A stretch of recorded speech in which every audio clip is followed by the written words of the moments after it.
that shows leaders how to elevate the overall workforce. We believe that people are at the heart of successful organizations and their team members' well-being, rewards, and career development. It's all essential to a happy and healthy workplace. And so this show discusses the practical and effective leadership strategies for top executives, senior professionals, and talent managers overall. So first of all, I'd like to introduce you to our expert contributor today, and we're going to be talking about cracking the code of human connection with a truly inspirational leader, Mhm. one that has a huge impact across the globe, and I'm very envious of all of her travels. But Jennifer Cahill, she is the founder and CEO of OptiMatch. And Jennifer leverages her vast media experiences, such as appearing on the BBC News, the NBC network, and she helps guide professionals towards having those meaningful connections and helping them strive and have career success. So she's established her own staffing company in the past. She's authored a book called Stop Hopping, Start Hunting, a job seeker's guide to finding the dream job. And she's also had a lot of philanthropic type of experiences, helping build schools overseas and so forth. So as you can tell, Jennifer embodies a commitment to transforming lives overall. So let's jump into this discussion and learn how to really have those impactful human connections with Jennifer Cahill. Welcome, Jennifer. Thank you so much, Sam. It's a pleasure to be here with you and your audience, and happy to share with the rest of your team. I think we have one of your other team members on here too today. Oh, great. Let me go ahead and bring them on in. Looks like we have Sumit Singla joining us. Hi, Sumit. Great to have you here with us today. Hi, Jennifer. Nice to meet you. Good morning, Sam. Good morning. So Jennifer, as we get into the topic here, first I want to dive into some of your other accomplishments as you had. So I know that you created you authored a book and so forth. Can you tell us a little bit about that and how you came about that and what drove you to really writing that book and who you're trying to help? Well, over the years, I had spent about 15, 20 years of my career, beginning in my early 20s, in the legal recruiting space. And I noticed that the same questions kept coming up over and over. I used to host a popular show called Get Yourself the Job. And that show and the blog and the book, everything aimed to support job seekers. I wish, Sam and Sumit, if I had it all my way, I would gift everyone in the world their dream job. You look under your chair and you get a dream job, and you look under your chair and you get a dream job. I like to think of myself as the Oprah of dream jobs when I was in that industry.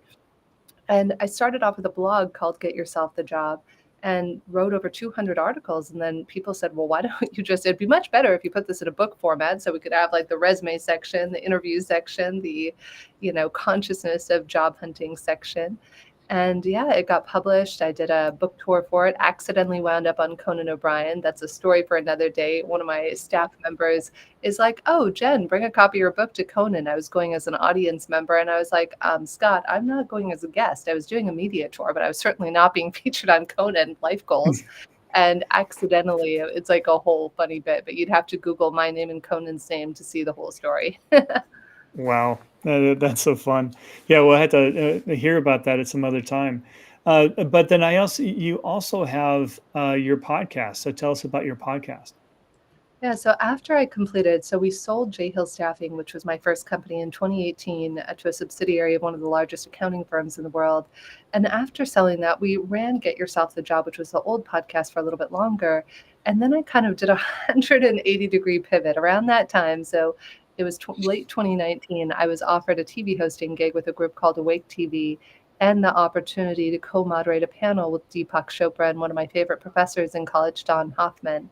And that kind of throttled me, for lack of a better word, into the space of consciousness, which I had been dabbling in as a hobby. And then next thing you know, I was so honored and grateful to get to make friends like Deepak and Bruce Lipton and Greg Braden and the folks at HeartMath, Dr. Roland McCready. And out of the joy of it, I love engaging in the consciousness. Even right now, if you're a job seeker and you're watching the show, or if you're an employer, everything has consciousness. In fact, when I do a lot of talks around the world, I was giving a keynote earlier this year in Los Angeles to all of the people who run law firms in Southern California. And I began the talk by sharing that a lot of people don't realize that our perception is everything. In fact, may I start and share a little story? This is the story I opened the talk Okay. with, about our perception and resilience and how it all ties together. So, in the late 1980s, there was something called the biosphere that was created. And the reason the biosphere was created was because they wanted to test, could we sustain life on another planet? Could we grow plants and animals and trees and sustain life? And they were wildly successful, except for one minor glitch. Would you like to know what that was? Yeah. What is it? The trees, Sam and Sumit, they grew faster and taller than ever before. But before they hit maturity, they fell over. Any guesses as to why? Why? The one thing they had not considered in cultivating a perfect environment was wind. You see, in nature, wind causes the trees to sway and to Mm. build what's called stress wood and to cause their roots to penetrate deeply. And in humans, there's an equivalent called eustress. So, unfortunately, what's happened as we've evolved as a society, we've come to treat all stress as bad stress, when in reality, eustress is what allows us to be resilient. And an analogy I use around this is it's like having an infinitely pitch black warehouse where all you have in this pitch black warehouse is a little pin light to kind of direct your attention. Well, that's the equivalent of our perspective. Leading neuroscience tells us that per second we are bombarded with 11 million bits of information at a subconscious level per second. That means you just processed 100 million bits. Hmm. And at a conscious level, any guess as to how many of those bits we're paying attention to at a conscious level? I can only imagine just a small fraction. Less than that, 50 to 120 bits. Huh. That's how many we're processing out of 11 million per second. So our perspective is everything. Long before I got into the consciousness space, which I now realize really permeates everything I do, this is not just some fun woo-woo thing out there. It's scientifically proven that if I'm looking for being unlucky, in fact, there was a great research paper I just read about this, where somebody went out and told their participants that if they did X, Y, and Z, they would be luckier. And 6 months later, down the road, they were still performing and had luckier things happening to them. So life occurs to us as we perceive it. If we see a thing as good, it becomes good. If we see a thing as bad, it becomes bad. And in fact, one of my old team members, I was so grateful for the business coach I brought on. If any of you out there listening, you're considering getting a coach or a mentor, even if it's somebody for free and you're mentoring each other, do it. It makes all the difference in the world. I have an accountability buddy I talk to every day, Monday through Friday, for 15 minutes. And when we have somebody who helps us to see things differently, my business coach came in, had been terrible. I had been a horrible person to be coached. A little secret about me, I tell people, I'm like, hi, I'm Jennifer Cahill, and I'm a bit of a recovering jerk. So yeah, the story will kind of illustrate that, because back in the day, I had a team member I was frustrated because she wasn't doing things the way I wanted her to, and she wasn't returning calls. And so I'm considering taking action on it. And my business coach, Julian, at the time, now the co founder of our new company, OptiMatch, he said to me, Jen, what if the reason that she is failing is because you are looking for her to be a disappointment?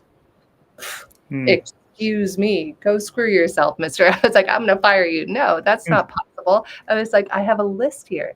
So he gave me an exercise that changed my life. He said, Jen, for 1 week, I want you to write down one good thing she does every day. That's it. I'm not asking for rocket science here. Hmm. You don't even have to tell her. I just want you to do it for your own self.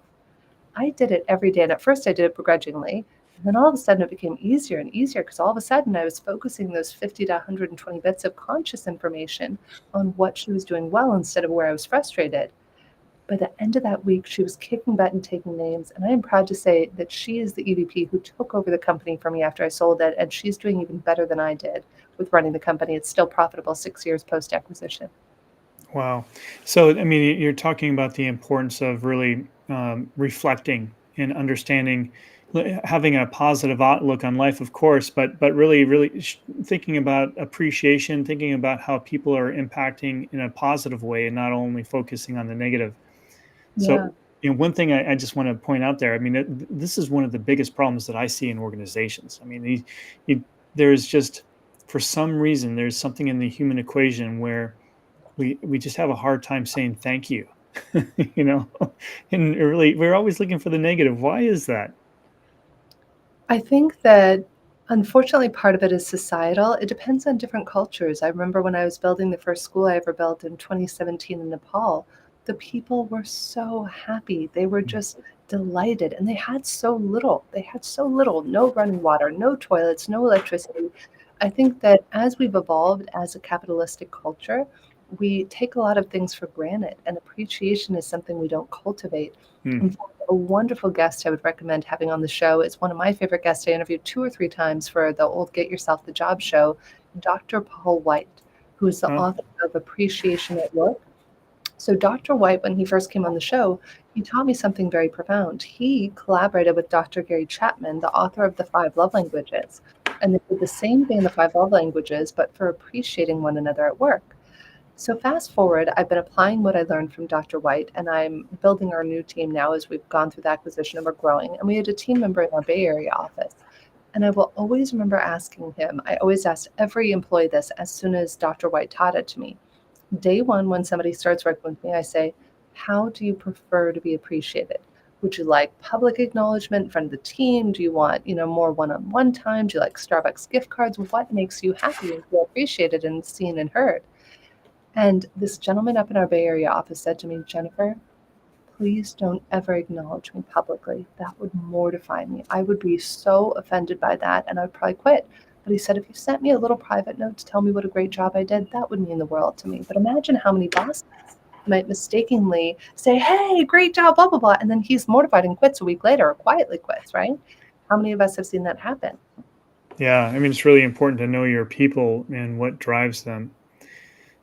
What have you seen about that, Sumit? I know that you're dealing with a lot of different cultures and organizations. I mean, do we see your clients that are they actually learning about their people?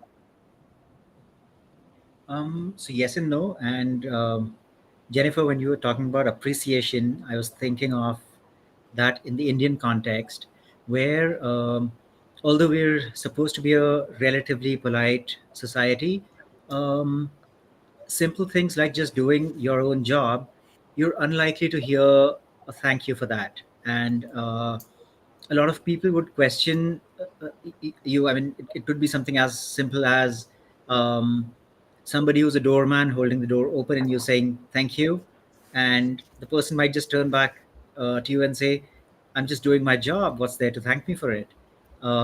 So we're kind of evolving there, learning from a lot of U.S. multinationals over here, but on the recognition side, I mean, I can relate to that story because I had a team member who was absolutely terrified of being called onto the stage and appreciated. So when I tell her you're doing a fantastic job, she would actually threaten me and say, "Don't you dare nominate me for anything that involves going up on a stage and receiving something. I cannot stand up and say how I feel." So if that's what it's going to, I mean, if that's what's going to happen, I'd rather be absolutely crap at whatever I'm doing than do a good job. So that was really funny. But Yeah, yeah, I think it's we it's don't something. recognize or appreciate it enough. Yeah, it's something that happens for all of us. And I think I'm going to add in a little extra one here. There's something I talk about. I know today we're going to be talking about cracking the code of human connection. And I really share this. People ask me all the time, how did you create OptiMatch, App, our company? How did you do all of this? And it was really out of survival. I used to struggle with depression and anxiety and a whole myriad of other things because I just could not figure out people. To me, when I was a little girl, it was like, you got a book on how to be a human being and you got a book on how to be a human being. And when I opened mine, it was blank inside. Hmm. So people were like this logic puzzle for me to solve. So I studied them and I was like, what makes them tick? And it caused me then to be able to better understand how to connect with others. So now, years, decades later, Would you guys like to know the number one secret to human connection? What is that? Connection to Absolutely. self. Connection to self is the key. It's the cornerstone and what I call the golden triangle of connection. Our connection for ourselves and with ourselves allows us then to connect to our purpose and our connection to others. But if that piece of the puzzle is broken, if I'm just trying to connect to others, or I'm just going after materialistic goals or purpose, whatever meaning in my life, if I don't first have that important connection to myself, it's all going to fall and crumble like a house of cards. And I only speak about that from a place of experience of having seen that I spent the first half of my life, more than that, probably two-thirds, trying to people please. And then my best friend, one of my best friends from 20 plus years, when I was going through a divorce, it was quite a year for me. When I turned 38, sold my first company, got diagnosed as being on the spectrum, and went through a divorce all in the same year. It's like, Hmm. whoop, thank you for that little gift, universe. And one of my best friends says to me that year, she said, Jen, you deserve to find someone who will cherish you. Yeah. First, you need to cherish yourself. And it was the most profound wisdom I ever got. And I spent the last 6 years since that divorce and going through a process internally, externally, just learning how to fall in love with myself and accept myself so that way I could be in meaningful, authentic relationships with others and teach others how to do the same. Well, let's dive in there a little bit because I know that any meaningful relationship with another starts with that strong foundation in making sure that you know yourself, you love yourself, and so forth. And so, how does one go about strengthening that foundation? What have you found? Quiet the noise. The reason that the loneliness epidemic is at 24%, according to a recent Gallup poll study across 142 different countries. I'm not talking about like just America or just Europe. 142 countries surveyed expressed feeling very or fairly lonely. And it's because there's so much noise. We're so disconnected. Yes, I'm so grateful to be able to be on a call like this and to be able to speak to whomever, wherever, whenever you're watching. And yet, if this is our only interface, then we're going to feel disconnected. We're going to feel lonely. There are entire organizations trying to combat the loneliness epidemic. Somebody was just sharing with me about one today. And my personal experience has been when we quiet that noise, you can do that in many ways. I'm a huge fan of heart focused breathing by HeartMath. I'm a HeartMath certified trainer. I do it every day with myself, and I teach the CEOs I work with how to do it. So, heart focused breathing quiets that amygdala. I should probably explain a little bit more about this of why this is this way. So there's something I like to call the three brain system.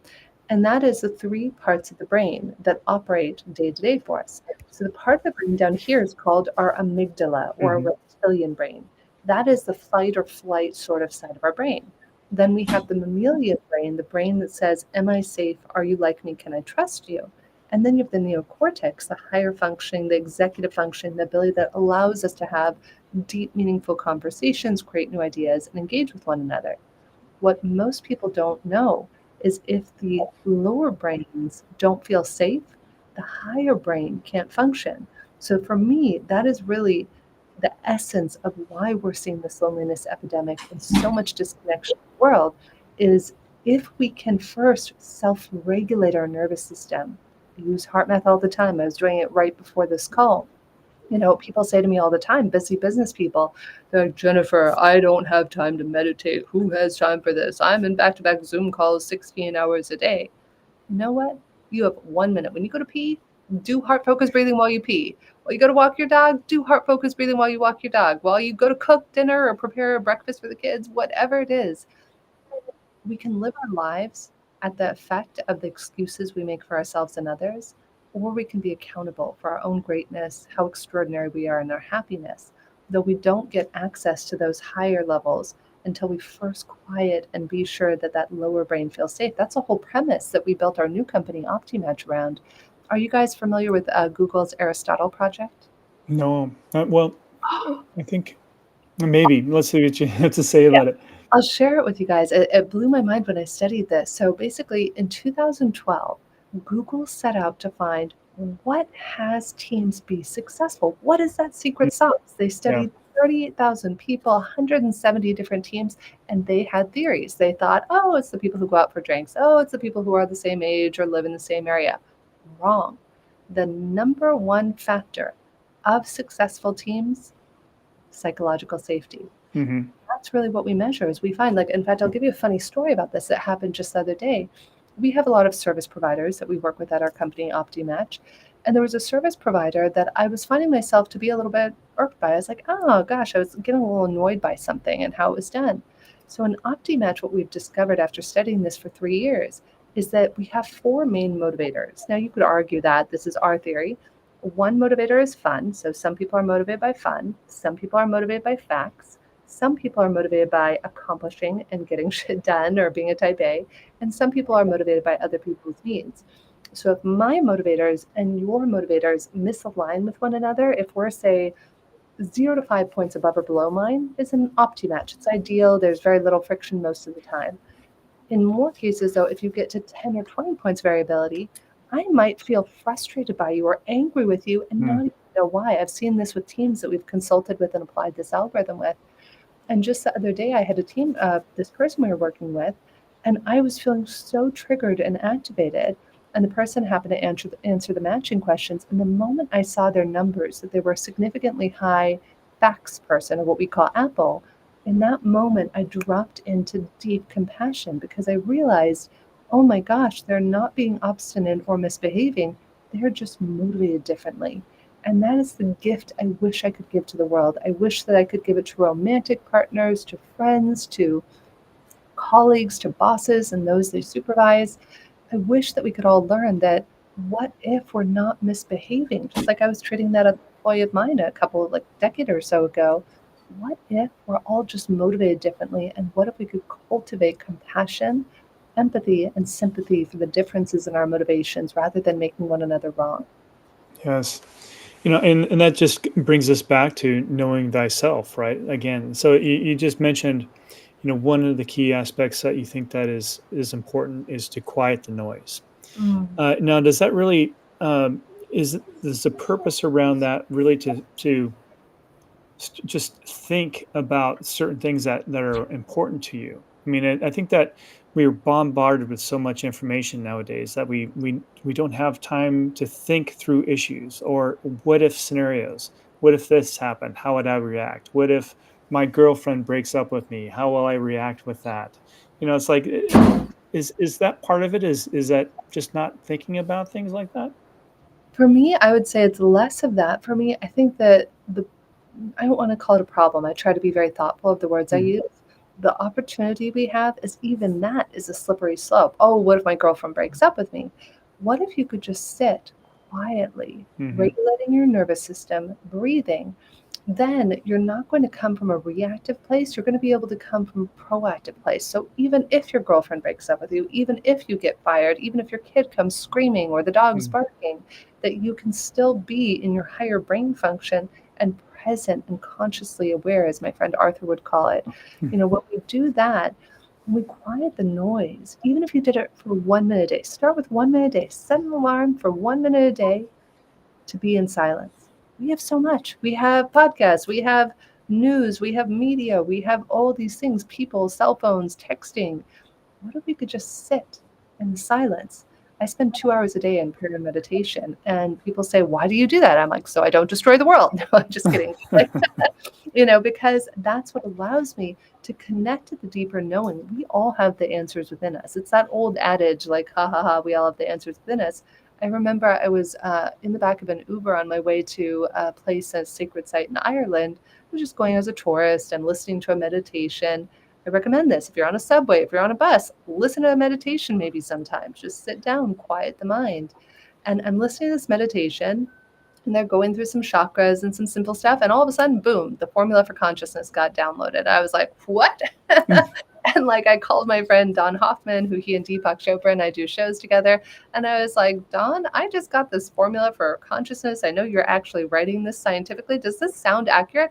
And he's like, well, of course, Jennifer. In all the mathematical formulas I've been studying, you have to have a probability space square filled with nothing to multiply it to get to consciousness. And I was like, but you get that without the silence. I mean, that's a very esoteric example, but even knowing if you should take a job or not. I mean, I could go down a whole rabbit hole with you of something called human design as well, where I coach CEOs, and one of the first things I do when I coach them is I ask them for if they're willing, and I did this with anybody I work with, if they're willing, it's not required, to get their human design, which requires a birthday and where you were born at a time.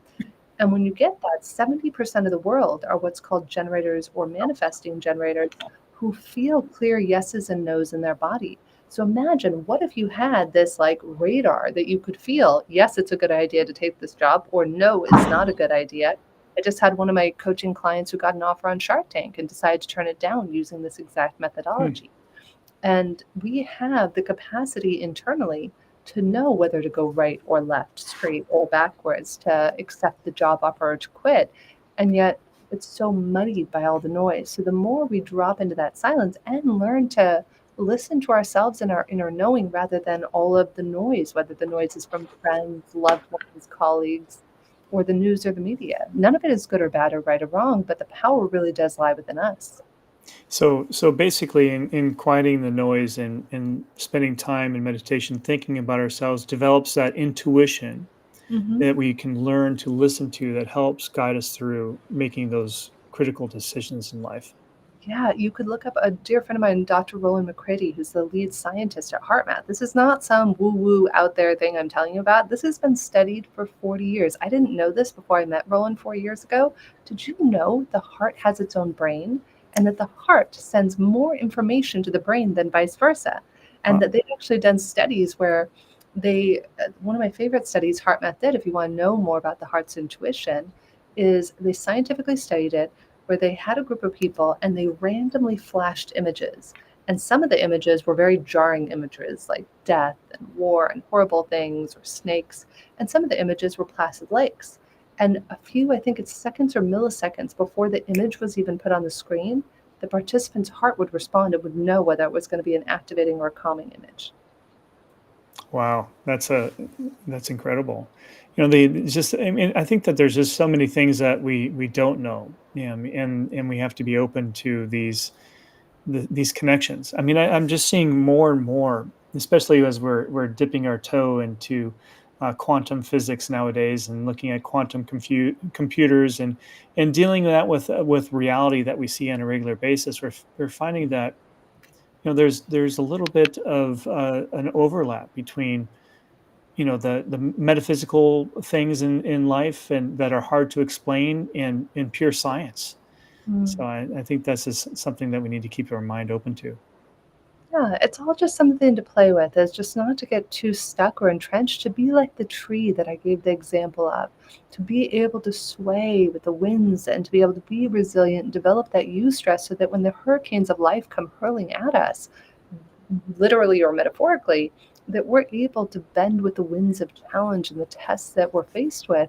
And that requires a certain level of mental, emotional flexibility. I remember my husband told me years ago, it was a brilliant piece of business advice. He said, before any important meeting, stretch your body, flexible mind. So I always tried to do that before any important business meeting.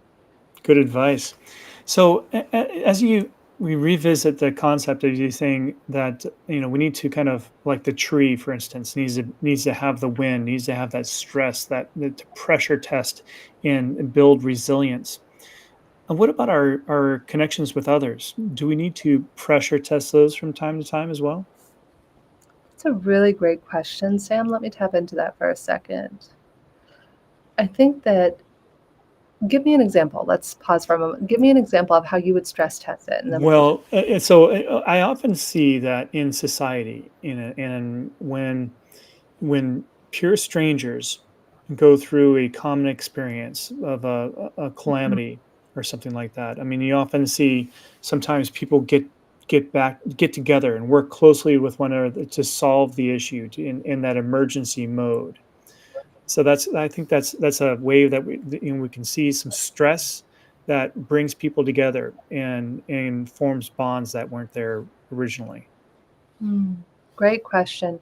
So I would say, would I intentionally go out and cause people stress? No. Would I encourage people to do things that are outside their comfort zone to be able to cause them to create healthy eustress and pressure? Yeah, absolutely. When I built 2 schools, one in Nepal in 2017 and one in Senegal in 2019. Not comfortable, not easy. No running water, no toilets, digging, like working with rebar. If you had asked me in my 20s, will you be working with rebar in Africa with your dad? Probably not, would have been my bet. But in that way, I like to challenge myself. In fact, one of the things I like to talk about is there's a concept that says if you want to create a miracle, you first have to have a miracle in your own character to do something that's hard. So if we're sitting all bundled up in our cozy little comfort zone, to your point, we might not experience that greater growth. Yet when we push ourselves to do something that's challenging, now I want to distinguish this. I'm not saying to go out and poke the bear and challenge your husband or your child or whatever. There's a difference. Like I challenge my husband all the time in a loving way. We have a commitment of how we speak to each other, that we never say an unkind word to each other. And if one of us says an unkind word to either each other, or if we hear another person that we're being unkind to somebody on a phone call, then we challenge each other. And I'll say, my love, may I offer some feedback? I ask if I can give him feedback.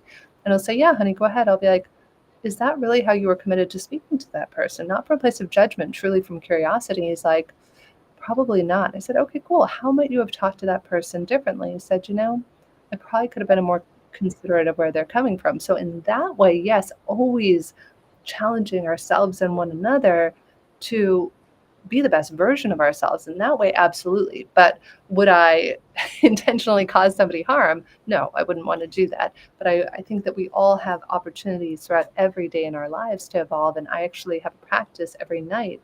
It's a Kabbalistic practice I learned where I write down every night, how could I have lived today better? How could I have lived today better?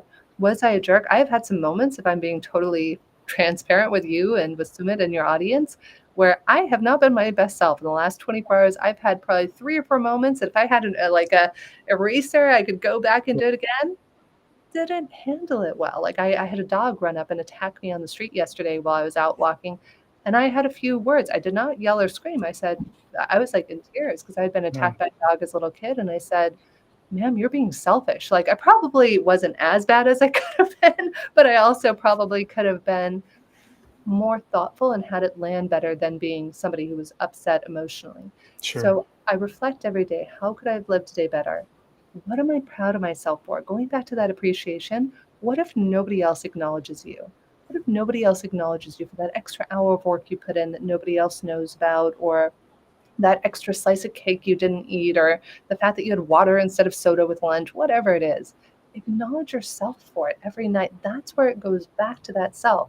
When you provide yourself with everything you need, you become the sexiest person alive. One of my favorite techniques to teach clients, job seekers, CEOs, etc., inner child work. There was a popular talk I used to give a couple of years ago called How to Deal with an Office Jerk. And one of the things I taught people is that when somebody's being a jerk or acting out, you are not dealing with an upset 40-year-old or 70-year-old or 35 or 20-year-old. You are dealing with an upset 3-year-old, just like me yesterday on the street. When the dog came barreling down the street at us, I turned into that upset 10-year-old who was being attacked by a dog. And I was not my 43-year-old Jennifer Cahill self. So, when we can cultivate that compassion and do the work to see, hey, how are we feeling? I sometimes will sit and do my inner child work in the morning, and I'll be like, sweetheart, how are you feeling? And she'll say sad or angry, and I'll be like, shit, I didn't know that. I didn't know I was angry or upset. Yes. So, go ahead, Sumit. I thought you were going to speak, Sumit. In fact, I had a question around what you were saying earlier about quieting the noise. So, in the age of social media, I think that's easier said than done when there's a strong tendency to measure our worth in the number of likes, comments, or reactions we attract on various platforms where we're at. And I think that also brings for the toddler in us where we react negatively to a lot of situations. So how does one coach oneself to quiet this noise when others around us and we ourselves are just saying, what I said on LinkedIn just got 3 likes. Nobody cares. Nobody loves me. It's a great question, Sumit. So you're looking for external validation. When I go on a show, before I'm about to step on a stage, I only want to receive energy from myself or from whatever you consider source. So one of my dear friends and vocal coaches who trained Tony Robbins and others how to speak taught me this. The minute we look out there for validation, you will 1000% be let down. And if that is your experience, if your happiness, and this is you, any one of us, or me, and if any one of us, if our happiness is tied to how many likes our LinkedIn post got or whatever that might be, then I would invite you to get off social media for 30 days. I do it often. I get off social media for 30 days. I have days where I turn off my cell phone. Deepak inspired me to do that. I still haven't done what he does. He spends 2 weeks every year in complete silence with no cell phone. Most I've been able to manage is 48 hours. But I do it because we're addicted, Sumit. We're addicted to attention. We're addicted to talking. We're addicted to likes. We're addicted to validation. And when we start providing that validation, Sumit, it all starts with the self. That's why I put my right hand on my heart, my left hand on my abdomen, and I cultivate a relationship with myself. The same way you're going to date your significant other, right? Whether it's he, she, they, them, it doesn't matter. You're going to date them, get to know them. How many of us date ourselves? How many of us spend quiet time to ourselves? Hey, how are you feeling? What do you need? How many of us in the last week have asked ourselves, what do I need in this moment? Probably not a lot of us. And then we get angry at our loved ones for not providing it, or we get angry at our boss for not providing it. And it comes down, number one, to connection to self, and number two, Sumit, to become resilient so that when you do get it, sometimes you might feel that little oof, that little, oh, yuck, I didn't get the 3 likes. But then if you use one of these tools to put yourself back into a state where you're quieting that amygdala, because you know who's saying the, oh crap, I didn't get more than 3 likes? It's that amygdala. It's that animalistic part of your brain that's still worried that you're going to be eaten by a tiger if you don't get 300 likes. Newsflash, you will survive it. If you don't get more than 3 likes on a post, great news is you will survive it. There is no tiger that will eat you. Yeah, so Smith brings up a good point in the modern era of long distance relationships, I guess, in connecting with others.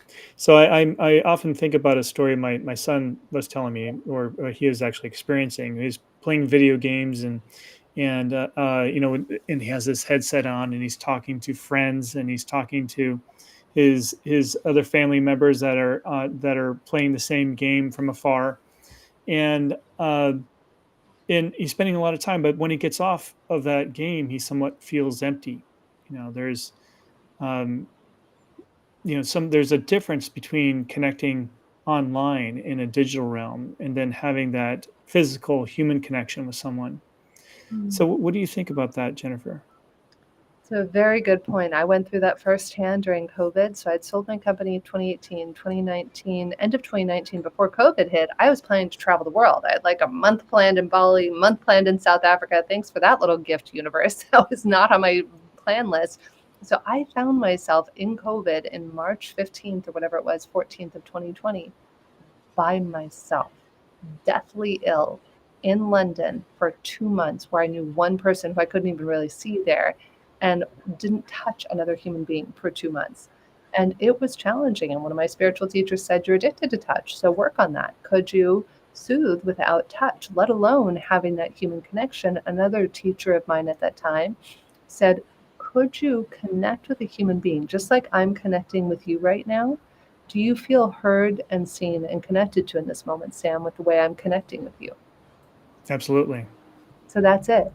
It's that you can create intimacy anytime, anywhere. When you have intimacy with yourself, I can have intimacy with a brick wall. I don't mean that as sexually. I mean, like literally, be that present with somebody. But I think most of us, to the point of your son and what his friends and others are going through, and I don't want to minimize this. This is something that causes, that's why suicide rates have gone up. That's why depression and anxiety and loneliness has gone up. It's because people are afraid and they're lonely and they don't know how to connect. But I'm going to reiterate this. It goes back to the connection to self. When we connect to ourselves, then being on the conversation on the video game is a cherry on top. Yeah, it's cool. Mhm. We get to have it, but I don't need it. My husband knows this. My friends know this. They all kind of tease me that I won't miss them, but I don't need people. I love people. I cherish people. I have hundreds of deep, meaningful relationships that I would not trade the world. I have my dream soulmate. I talk to my mom every day. I talk to my sister. And yet I don't need people in the sense that when my dad died 2 or 3 months ago, my dad died February 25th. Hmm. People are a little surprised, but I'm at peace. I love my dad. It wasn't like he was there and he's not there and I still love him and there's no Yeah, love lost, but it's not that I'm incomplete because he's gone. Does that make sense? it does. It does. I can relate for sure. Mm. Well, oh, and Sumit, did you have another question? I'm sorry, I didn't want to cut you off. No, I'm good. Thank you. Okay. Well, Jennifer, I mean, I've learned so much just in this conversation with you in such a short period of time. I really thank you for sharing it all with us. But before we go here, what do you want our listeners to walk away from in this conversation? What do you want them to remember?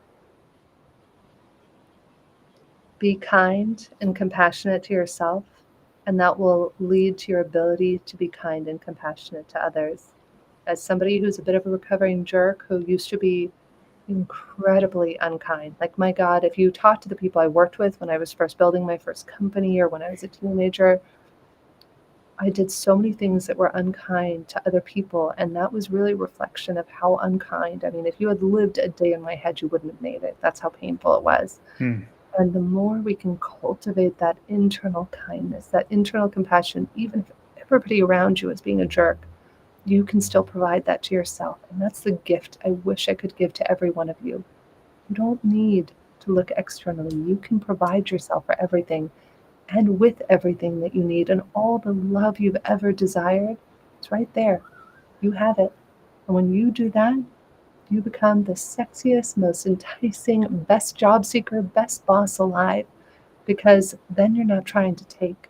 Then you just get to be with other people. And you get to choose how you get to be every day. So that would be my wish for everyone out there. Great. Well, Jennifer, a lot of our listeners right now are thinking, Jesus, this is just transformational, and would like to learn more. I know that you have a variety of resources. There's things that you do on a regular basis, and talks and so forth. What is the next step a person can take to learn more about you and your practices and your programs? Yeah, great question. So it's pretty easy. I mean, if you Google Jennifer K as in Kite Hill, you'll find all of my information. That's why it's when I wrote the first book, I realized there's another Jennifer Hill out there. I wanted to give her that name, so I added the K to my name to make it easy. So if you Google Jennifer K Hill, you'll find all my information. You can find me on the Regarding Consciousness podcast. It's been out for about 2 years now. We have new episodes go live every Thursday.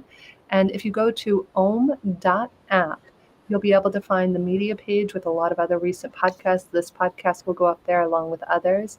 And you can also, if you want to learn more about yourself, go to om.app/survey. Try our matching survey. You can know, we can definitely give you information about, like, hey, how you're motivated. And then you can inform other people, hey guys, I'm very motivated by facts, so I might need a little bit more time than the next person. Or if you're like me, a lychee, that's what we call people who are like drivers. I might be a little bit impatient. So I try to tell people who I'm working with, hey, when I'm at my best, I'm really great. I'm take quick action. When I'm not, at my best, I might be a little impatient. So you can understand that more about yourself. Great. Well, thank you so much for being with us today and sharing your knowledge. Thank you. Thank you, Sam. Thank you, Sumit. And thank you to everybody out there, wherever and whenever you're watching this. Anytime I do a show like this or step on a stage, my intention is that maybe one person it made a difference for. So if this made a difference for one of you out there, then it was worth doing in my books. Yeah, it's definitely made an impact on me. So thank you so much, Jennifer, for being Likewise. with us. I really enjoyed the discussion. Thank you both. And yeah, just wishing continued conversations. Get curious, guys. Yeah. Life is like an unopened present. We get to keep opening it over and over every day and discovering new things. I've been on this journey for 20 years and I still learn new things every day, and we're always evolving. So be kind to yourself. And be Wise kind. words. Thank you. All right. Well, thank you everyone for joining in on the People Strategy Forum this week, and we'll see you next